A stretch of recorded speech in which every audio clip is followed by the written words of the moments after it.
Olá, amigos. Estamos iniciando o programa Esclarecimentos Oportunos. O nosso programa é uma realização da Sociedade Espírita Francisco de Assis, casa sediada na cidade de São Paulo. E conosco, como sempre, Milton Felipe. Tá bom, Milton? Bem, obrigado. Pronto aqui para o nosso trabalho e dizer que sempre eu gosto de mencionar isso porque é um fato real. Nossa casa aqui dá condições para que a gente desenvolva a contento o trabalho. Então, por isso que eu digo sempre que estou muito bem aqui e agradeço aos nossos técnicos que nos ajudam na excelência do trabalho, né? E nós temos recebido várias cartas, né, via e-mail e hoje através do Facebook as pessoas conversam bastante com a gente e os que nos assistem aqui, é um bom número, sempre elogiam a parte técnica do programa. Verdade. Então, nós ficamos muito contentes com isso. Desejar a todos que os bons espíritos nos ajudem sempre. Muito bem, senhor Milton. Conforme prometemos no programa anterior, a pergunta era o que é esoterismo e por que vocês disseram, né, em um programa que o espiritismo não é esotérico. E no programa anterior você já mencionou algumas coisas sobre as questões relacionadas com o ocultismo e alguns rituais, essa coisa toda, e que o espiritismo não tem nada disso, nós chegamos a comentar.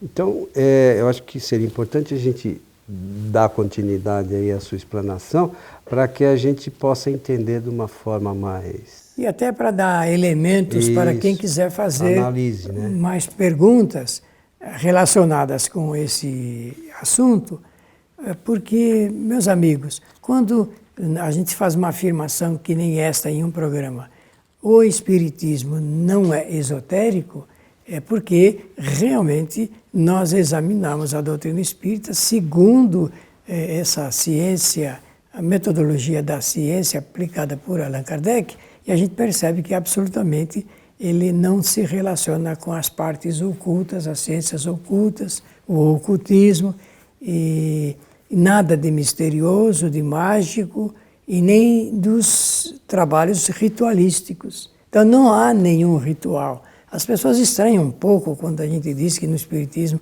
não existe nenhum ritual, porque não existe mesmo, não existe cerimônia na doutrina espírita. Tudo é feito para que se examine a vida sob o império da análise, sob o império da experimentação, que foi uma característica apresentada por Allan Kardec a fim de garantir sucesso. Nós nem acreditamos nos espíritos, nós sabemos dos espíritos através das experimentações que nós fazemos. Até Jesus de Nazaré trabalhou com esse aspecto.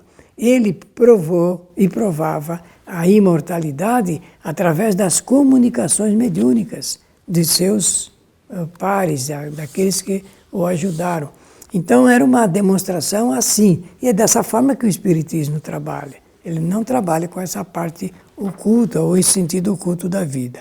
No início na metade do nosso programa anterior, quando eu estava fazendo algumas leituras por necessidade, porque quem fez a pergunta, além do respeito, merece uma explicação maior. Ela está querendo saber por que nós falamos dessa forma, né? E como no meio espírita, na literatura espírita, existe um sem número de livros cujos autores, se percebe, são meio ocultistas, meio esotéricos, eles, obviamente, por necessidade, usam desse linguajar, usam dessa terminologia para explicar as coisas espíritas. E nós estranhamos, porque o espiritismo não precisa absolutamente de nenhuma interpretação esotérica para esclarecer o que ele apresenta doutrinariamente. A doutrina espírita não necessita disso. Mas, como as pessoas no geral, a população não sabe disso, porque não tem esse conhecimento, obviamente acaba adotando essa terminologia como se ela fosse espírita. Ou como se isso fosse espiritismo. Como se isso fosse espiritismo. Até mesmo, acreditem, palestrantes espíritas usam de terminologia esotérica para tentar explicar o espiritismo. E não é necessário isso, porque o espiritismo tem uma apropriação de palavras, de termos, de léxicos, que Allan Kardec já tinha essa ideia de formar não é um dicionário, como é que se chama? Um vocabulário. Ou glossário. Ou glossário espírita. Ele começou a fazer isso, mas depois, como ele desencarnou, não completou esse tipo de trabalho. Mas no livro dos médiuns, na parte final, existe lá um vocabulário até 1861 que ele havia preparado e publicado. É por isso que nós estamos fazendo esses esclarecimentos oportunos, para dizer às pessoas que tomem cuidado. Até porque um espírita que se apropria de uma palavra esotérica, de uma terminologia, está se apropriando indebitamente. Porque o espiritismo tem o seu vocabulário próprio, não é?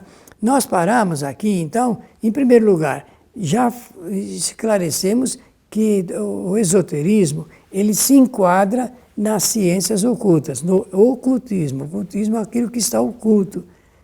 Falamos bem disso no programa anterior. Mas nós não fizemos aquilo que queríamos fazer por inteiro, porque o nosso espaço, o nosso tempo, ele é mais curto para isso. Porque o programa tem 20 e tantos minutos, que é o que se adequa. Hoje, na internet, o programa que é mais do que esse tempo acaba cansando o espectador. E no rádio também. E nós estamos, então, queríamos fazer uma explicação sobre alguns títulos que são apresentados. Quando nós falamos de magnetismo, que o magnetismo estuda e pratica as interinfluências magnéticas entre os seres vivos, em especial entre os homens, porque os animais também têm influências entre si magnéticas, influências magnéticas. É só observar bem. Aquele que estuda essa matéria, observando, todos os seres vivos possuem esse aspecto magnético da vida. Eu até vou usar uma expressão como comparação a fim de alinhar essa manifestação verbal com aquilo que acontece. Quando nós falamos de reencarnação, vocês naturalmente já ouviram os espíritas falarem 1000 vezes. A reencarnação é uma lei natural, a reencarnação é uma lei divina, a reencarnação é uma lei de bondade do Criador. E é mesmo. Só que existe o modus faciendi, ou então modus operandi da reencarnação. E o que são eles? O modo faciendi da reencarnação é que obedece a uma lei de atração magnética. Viram? Eu não pude fugir da palavra magnetismo. Mas existe? Claro que existe. Existe uma atração magnética entre os espíritos que se envolvem pela reencarnação. Todos os espíritos do nosso planeta, por exemplo, porque a reencarnação é uma lei natural. Sendo natural é para o universo inteiro. No universo existe a lei da reencarnação. Quando a gente fala que a reencarnação é uma lei que obedece à atração magnética, é porque os espíritos, pelas pendências das vidas anteriores, mantêm uma linha magnética de atração. Um corpo sempre atrai outro corpo. Até no universo é fácil da gente verificar isso.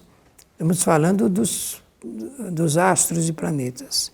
Então, o magnetismo, ele estuda e pratica as interinfluências magnéticas entre os seres vivos. Só que no caso do ocultismo, esse assunto tem algo oculto que é preciso revelar, que é preciso fazer a revelação. Por isso que os que examinam, estudam e fazem as revelações segundo o ocultismo. No livro dos Espíritos e no livro dos Médiuns, existem algumas conotações muito interessantes a respeito dessa matéria. Eu vou fazer um pouco mais de comentário e depois também, como eu gosto de manter aqui com o Coelho, sempre observador, alguns outros aspectos da nossa palestra aqui. O hipnotismo estuda e pratica os fenômenos provocados por processos artificiais ao sono. Se provoca, através do sono, o indivíduo entra em transe hipnótico e há algumas revelações. Isso também é estudado pelo ocultismo. Embora nós saibamos que existem os cientistas que utilizam-se do hipnotismo, mas aí não é com o sentido oculto, mas com o sentido de estabelecer algumas leis, inclusive, por exemplo, o passe, a transmissão do passe, indivíduos que entram em transe hipnóticos e tudo mais. A alquimia, que estuda e pratica as experiências da química da Idade Média. Ainda hoje existem alguns estudiosos desse tipo de experimentação da alquimia.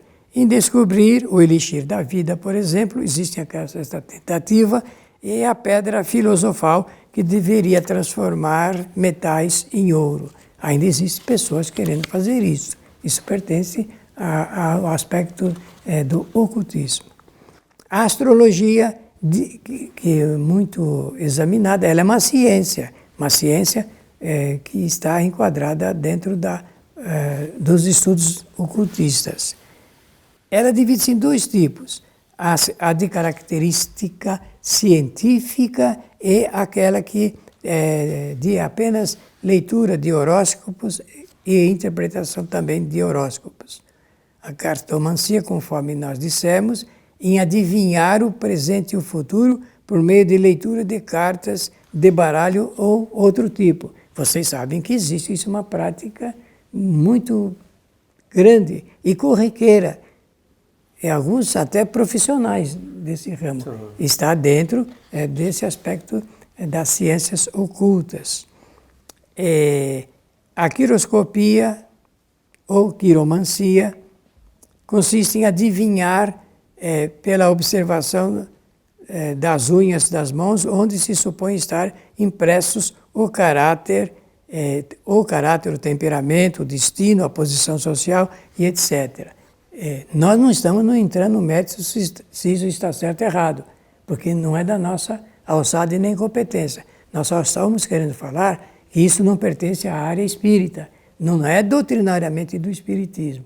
Embora, muitas das vezes, a gente vê alguns anúncios comerciais falando que o espírita lê a mão, lê baralho, não tem nada a ver com a doutrina espírita, mas se costuma misturar essas estações, né? A grafologia, que é o método segundo o qual se diz que se pode adivinhar, trazendo-se interpretação do tipo de através do tipo de escrita e suas influências, não é? Até se fala que é possível você, através da grafologia, interpretar o caráter de uma pessoa. E é uma ciência, mas não tem nada a ver com o espiritismo, está dentro da parte oculta dos estudos. A frenologia, fundada por Grau, sustentando que, sendo o cérebro a base das faculdades mentais, pode determinar seu caráter e as aptidões do indivíduo. Não se faz isso no espiritismo. Esse é um estudo que é feito à parte e envolve o que nós estamos falando e chamando de ocultismo. A bibliomancia, a arte de adivinhar por meio dos livros e muito especialmente do Antigo Testamento. Isso era uma prática, agora está se perdendo um pouco disso, mas até tempos atrás isso era fortemente propagado.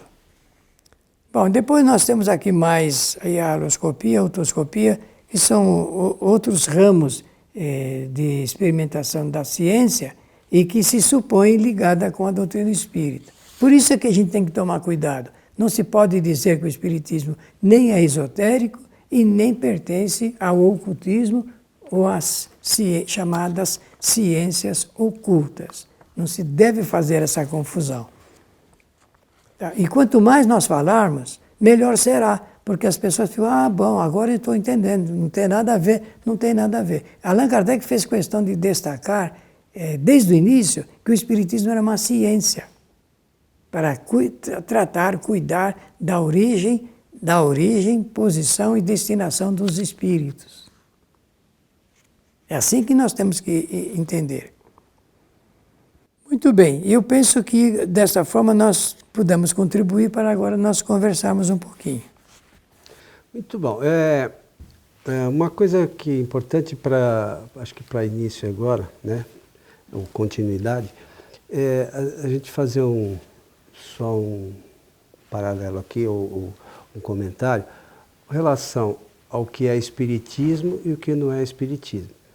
O espiritismo, ele tem lá uma série de leis.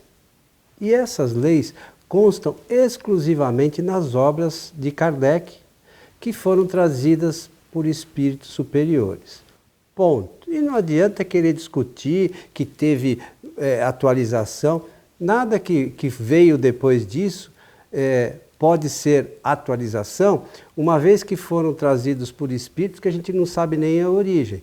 E as obras fundamentais da doutrina, que são as de Kardec, foram trazidas por espíritos superiores. Então, só essa distinção para a pessoa que usa a razão basta para saber o que é uma coisa e outra. Algumas coisas que o Milton teceu aí, até algumas outras linhas de pensamento, que se faz um pouquinho, às vezes, de confusão, é que todo lugar que existem médiuns, que esses médiuns são necessariamente espíritas. Eles não são. Todas as religiões têm médiuns, os intermediários. Então, o espiritismo é isso que a gente mencionou. Essas outras linhas de pensamento que a gente respeita, elas são espiritualistas. Elas não são espiritismo. Então, é preciso que a gente tenha isso bem claro. Não estamos dizendo aqui que o espiritismo é melhor do que ninguém, nem pior, não é isso. É que espiritismo é essa ciência, né, que tratada nos livros da chamada codificação espírita, que são 5. Então, as outras coisas são espiritualismo. Uma outra questão que eu acho de grande importância, até que a gente começa a falar e o tempo corre, né? É que a gente, sabe, Milton, gosta um pouco de novidade. E você já me falou isso, você me comentou que o Herculano Pires falava muito isso. Nós somos meio novidadeiros. E a gente, quando surge uma coisa nova, a gente quer adaptar aquilo que a gente acha que é aquilo que a gente faz para ficar melhor e tal. Então, existe uma série de coisas aí que surgiram nos últimos anos que as pessoas querem adaptar a doutrina espírita, mas não cabe. E nem adaptar o nem a doutrina espírita a elas. São coisas distintas. Uma mais recente que eu me lembro é a física quântica. Porque a física quântica, nosso amigo Alexandre Fonseca, lá de Campinas, que ele estuda, ele é um físico, trabalha com física quântica. Nós já tem diversos relatos, nós fizemos um programa Transição com ele mais de uma vez. Ele estuda física quântica. Sabe qual é a relação que a física quântica tem com o espiritismo? Nenhuma. A física quântica estuda o quantum, que é a menor parcela de matéria. Não é isso, não é esse objeto de estudo do espiritismo. Isso não tem nada a ver com o espiritismo. A gente respeita as pessoas que falam isso, mas isso não tem nada a ver, como uma série de outras coisas que o Milton mencionou neste programa e no anterior, com relação às coisas, por exemplo, o caso dos chakras. Isso não tem nada a ver com o espiritismo. Eu aqui convido vocês a procurarem qualquer obra fundamental, que são os livros trazidos pelos espíritos superiores, qualquer menção a coisas desse gênero, ou chakra, ou centro de força, ou qualquer nome que se dê. Não estamos discutindo a religião de ninguém. Nem a prática. Nem a prática. A gente está falando aqui de espiritismo. Se vocês acharem nas obras fundamentais e também na Revista Espírita alguma menção sobre isso, por favor, nos informem que a gente não conhece absolutamente nada. Então é importante que cada um faça as coisas que quer fazer nos lugares apropriados. No centro espírita, nós temos por obrigação digamos assim, se a gente considera que a doutrina foi trazida por espíritos superiores, então por respeito a esses espíritos que são superiores e conhecem mais do que a gente, no centro espírita a gente fala de espiritismo. É simples assim. Nas outras casas, que não são espíritas, cada um fala do que quiser, a gente não tem nada. No espiritismo não tem iniciados. Nenhum. Sabe? Tudo da doutrina espírita está claro, é só chegar lá no livro e ler. Agora, não é só ler, precisa estudar. Né? É importante que a gente estude para conhecer. E aí vem algum espírito falando alguma coisa que a gente não sabe nem quem é, e a gente acha que aquilo que aquele espírito falou é a solução dos nossos problemas. Aí, passado alguns anos, a gente vai ver, aquilo não tinha nada a ver aquilo lá que falava. E isso tem acontecido, é só vocês observarem, com muita frequência. Então, essa coisa de esoterismo, de ocultismo, a gente respeita quem faz, não temos nada contra. Só que a gente precisa saber, se a gente é espírita, a gente precisa saber o que é espiritismo e o que são as outras coisas. Tem que ter estudo e conhecimento e usar a razão para fazer a distinção. É isso, Milton? É isso mesmo. Então, eu penso que dessa forma contribuímos para aqueles que gostam de estudar, examinar essa matéria. Que são ciências, nós não temos nenhuma dúvida, mas isso não tem relação com a ciência espírita. Tá bom? É isso. Não esqueçam que nós falamos do esoterismo com S, porque se nós quisermos com X, com S é revelação do que está oculto, e com isso com S. E com X é apenas revelação do que está aberto e não tem nada oculto. É isso aí, seu Milton. Muito obrigado pela atenção de todos, pela generosa assistência que nos deram os bons espíritos e desejar que eles, os bons espíritos, continuem nos ajudando sempre. E nós aqui lembramos mais uma vez que a nossa casa transmite as nossas palestras públicas às quartas-feiras a partir das 20 horas. Então lembra, todas as quartas a partir das 20 horas. Ou se você quer nos dar o prazer de nos conhecer pessoalmente, de conhecer aqui o nosso trabalho, é só entrar no site www.sociedadespirita.com.br e lá tem o nosso endereço. A você que esteve conosco, o nosso abraço e até o nosso próximo encontro.